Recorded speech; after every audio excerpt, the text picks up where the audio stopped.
राज्य राजनीति विज्ञान में तो हम देश को कहते हैं, जिसके 4 आवश्यक तत्व हैं: जनसंख्या, निश्चित क्षेत्रफल, सरकार और संप्रभुता।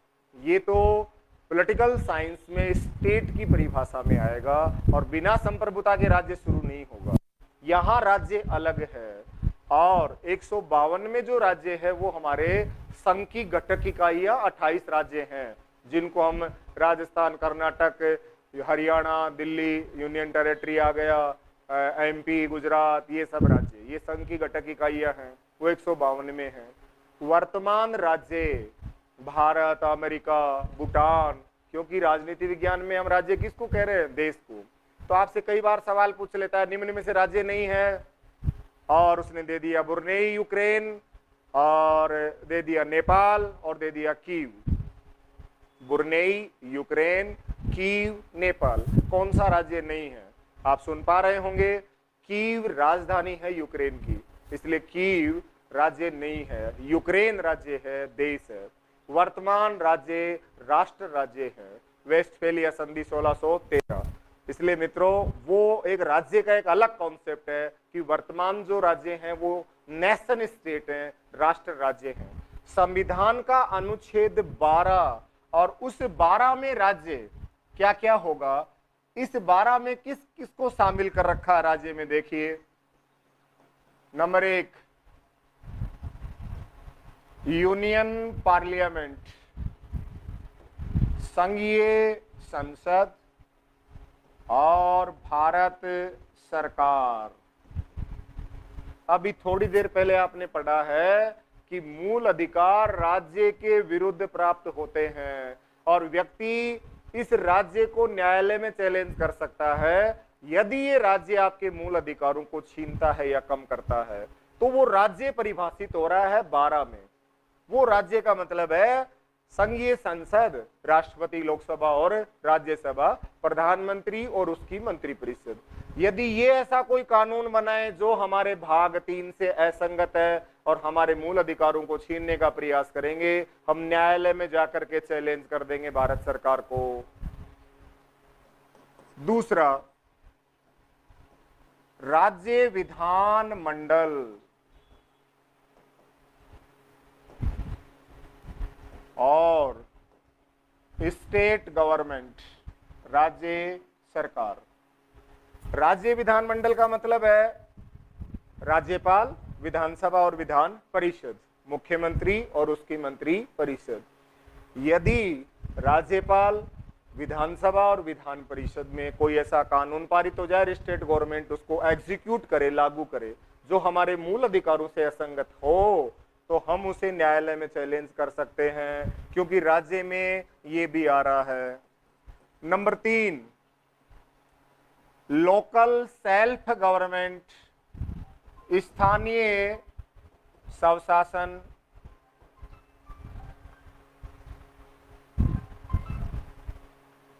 स्थानीय स्वशासन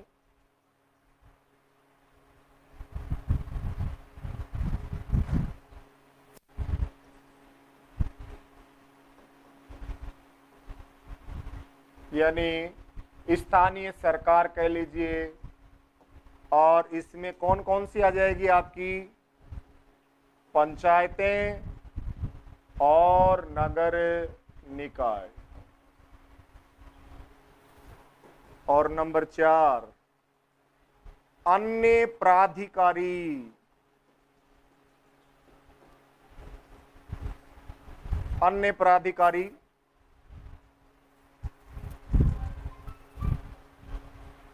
अन्य प्राधिकारी में कोई भी निजी महत्व का कोई भी संस्थान है वो इसमें आ सकता है। एक फोन बज गया था और डिस्टर्ब कर रहा था थोड़ा। और इसमें आपकी ब्यूरोक्रेसी भी आ जाती है, नौकरशाही भी आ जाती है। देखिए अब आप बोर्ड पे ध्यान से, मैं साइड में हो गया हूं। भारत का कोई ऐसा संस्थान नहीं बचा है जिसे कानून लागू करने की शक्ति हो और कानून बनाते हो। उन सबको इस राज्य में शामिल कर दिया है। इन सब को हम न्यायालय में चैलेंज कर सकते हैं। यदि आपके मूल अधिकारों को कोई भी छीनने का प्रयास करता है, आप इसे कहां से लागू करवा सकते हैं? न्यायालय के द्वारा। अतः देखिए तीनों संस्थाएं आ गई इसमें। यदि इन चारों का हम निचोड़ निकालें तो यहां आपकी संस्थाएं शामिल हो गई हैं। व्यवस्थापन यानी व्यवस्थापिका का कार्य करने वाली शामिल हो गई है, एग्जीक्यूटिव बॉडी शामिल हो गई है, कार्यपालिका, और आपकी ब्यूरोक्रेसी यानी नौकरशाही। शासन के 3 अंग हैं, उनमें से 2 अंग, एक कानून बनाने वाली व्यवस्थापिका और कानून लागू करने वाली कार्यपालिका, और इस कार्यपालिका के अधीन ही काम करने वाले आपके आईएएस, आईपीएस, आरएएस सभी अधिकारी। इनमें से कोई भी हमारे मूल अधिकारों को कम नहीं कर सकता है। यदि करता है तो हम इन्हें न्यायालय से लागू करवा सकते हैं। तो अब आपसे सवाल पूछेगा कि निम्न में से राज्य में कौन शामिल नहीं है, और ये ना दे के ये देगा व्यवस्थापिका, कार्यपालिका, नौकर, इन सब पे, और क्या करेगी? इनके विरुद्ध जाकर के व्यक्ति को उसके मूल अधिकार दिलाने का प्रयास करेगी। तो मित्रों ये आर्टिकल 12 है। शुरुआत ही 14 से शुरुआत करते हो समानता के अधिकार से। अब पेपर निकालना और आपको पता लगेगा कि वास्तव में सवाल कहां से आ रहा है।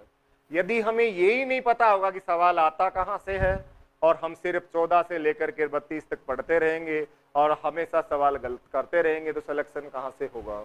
इसलिए आप पुराने पेपर्स का अध्ययन कीजिए और फिर पढ़िए कि मुझे क्या पढ़ना है, मैं क्या पढ़ूं, क्या छोड़ दूं, सर्वाधिक क्या पढ़ूं कि मेरा सिलेक्शन हो जाए। अतः बहुत ही गंभीरता